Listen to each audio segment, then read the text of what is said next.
In this video, we're going to discuss how you can be successful in trucking by building relationships through communication. So let's say you're booking loads on a load board. If you find a broker you like and they give you a fair rate, ask them if they do these loads regularly, and then stay in touch via email. Now, there's 4 things you can do to be an effective communicator. Number 1, when sending emails, always greet the person in the email. Good morning, good afternoon, good evening, hello, and use their name. Don't just start talking. When you see somebody in person, you normally greet them. Hey, what's going on? You know, hello, or whatever the case may be. So do that in the email. Number 2, try to get personable with them so that not only do they like working with you as a person, but they like you also. The 3rd thing you can do is take an interest in them. Try to find out what things you have in common.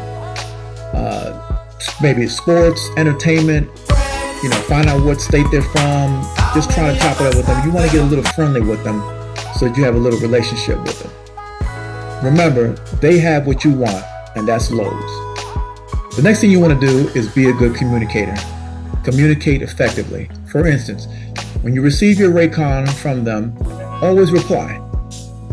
Even if you say received, thank you, or whatever the case may be, whatever you want to say, but always be respectful and responsive.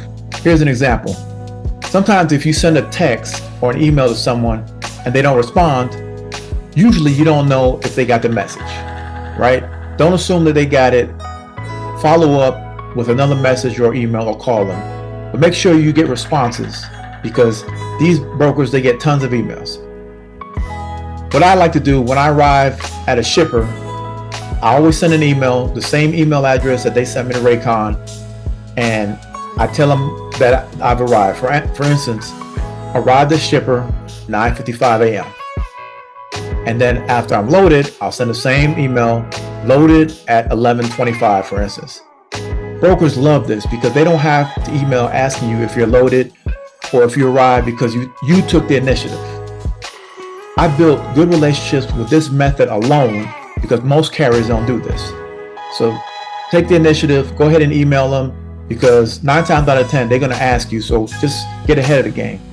Another thing you could do is the day of delivery, when you get ready to leave, just email them and give them an ETA, because you know they're going to probably ask you anyway, right? Beat them to the punch. Some people might say, why do they email or call me if they're tracking me? That's a good question, right? Some brokers don't look at tracking. It's just a backup in case they can't communicate with you. 9 times out of 10, they're not even paying attention to tracking.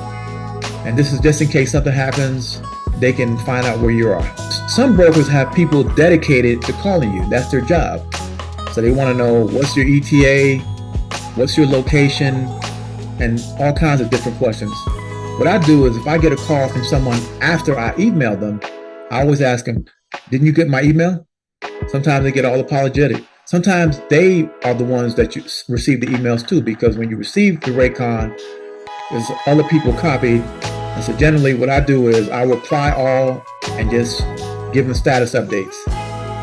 And then I tell them, please don't call me because I'm going to email you the updates. That's it for this section. Please like and subscribe. And the next section, we're going to be talking about building business credit. I'll see you on the next one.